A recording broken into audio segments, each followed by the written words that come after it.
Hello everyone and welcome to my Magicka Nightblade PvP build video for update 32. I just wanted to make this video because I've had a few people asking me what I've been running this last couple of weeks, and obviously with the updates to Magicka Nightblade there's been a few changes with the build. So I'll quickly go over my skills, my champion points, my gear. Just bear in mind that I am only 740 CP, so anything champion point wise that I'm missing out on you'll most likely have access to, and it'll fill in the blanks. Okay, so quickly going over my skills then. Not much has changed on the front bar of this build. It's a pretty standard Magicka Nightblade setup, although I will mention that Merciless Resolve got a bit of a rework. It now grants us 300 spell damage once we have our five stacks active. It means that if you need to concentrate a bit more on your healing in a moment in a fight, you can keep those 5 stacks active, turn over to your back bar, use that 300 spell damage to buff your heal slightly, and then switch back when you need to deal damage. It's a really nice rework and definitely something I prefer over the last version of Merciless. On our back bar however, Healthy Offering has now got a really big buff. We can now target ourselves with this ability, giving us a really nice panic button and burst heal. I've seen this crit for about 14k in Cyrodiil, but normally it sits at about 8 or 9k. As you can see, I've decided to drop siphoning attacks this patch. I think that the major evasion that we get from Mirage with the Healthy Offering buff, it far outclasses the slight heal and regen that we get from siphoning attacks. We can offset this with a reduced magic cost glyph or a increase regen glyph. This also grants minor mending, so with the Dark Cloak buff that we got as well and rapid regen, our healing is much better than it was last patch, and we end up being quite tanky in a light armor build. Obviously when it comes to ultimates it's your personal choice. I just run this because it gives you the major force afterwards as well as the nice panic button heal, but you can run something like Soul Tether if you need to.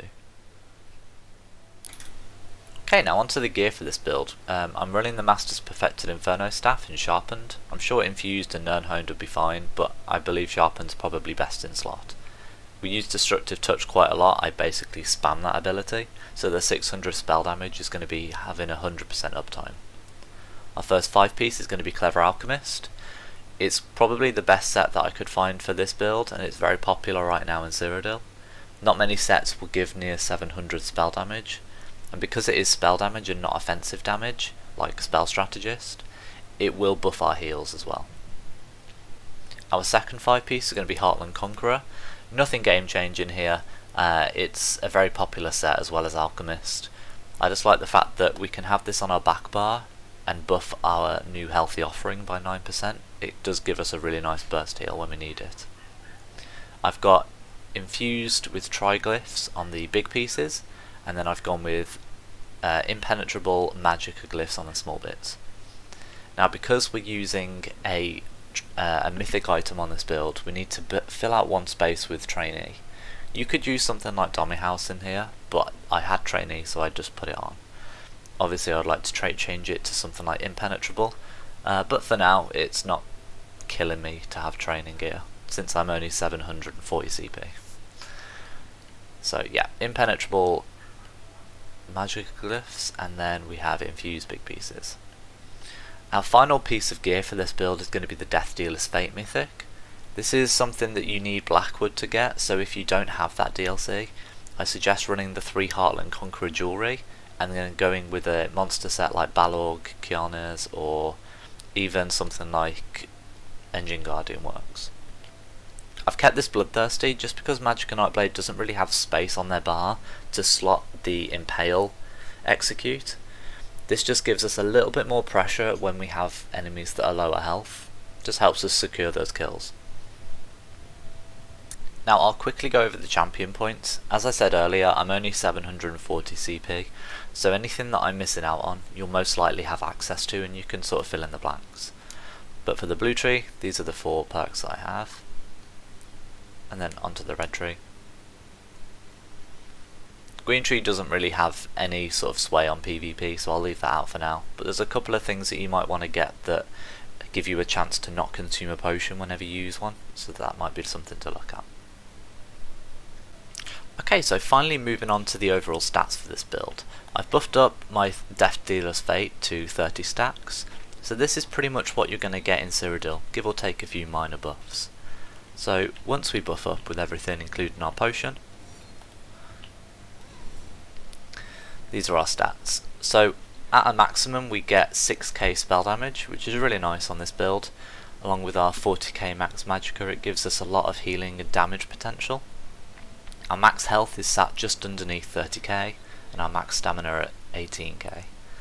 Our Magicka recovery is really nice considering we haven't got siphoning attacks at 2.6k. The health recovery and stamina recovery are nice little bonuses as well. Our spell pen goes up to about 17k once we have Ellie Drain up, which with the amount of tanks that you see in Cyrodiil is quite useful. Our critical resistance is at 1.8k it should be if we had the training piece infused with Impen. Our spell resistance and physical resistance, when they're fully buffed up, are still quite low for a Magicka build at 26 and 20k. We could change those around and even them out through champion points, but that's just not something that I've taken the time to do just yet. And to be honest, with the kiteability of Magicka Nightblade alongside our new heals, it's not as squishy as you would think it would be. So a few more bits of information then for this build to wrap it up. I'm a Breton.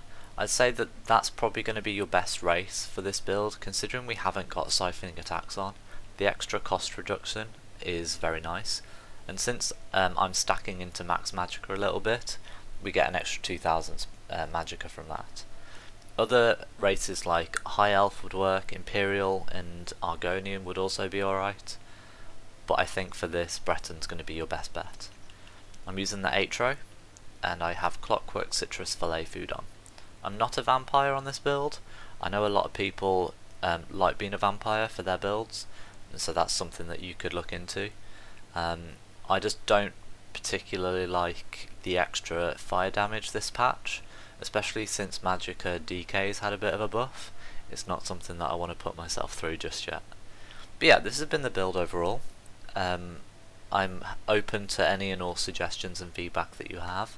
I know that this isn't particularly game changing and the sets are used are very popular anyway, but I know that a few people were asking, so if you enjoyed it, please consider subscribing. I will be posting a video that shows this build in action in Cyrodiil and Battlegrounds and some duels, so if that's something that you'd be interested in, make sure that you do follow. And yeah, thank you for watching.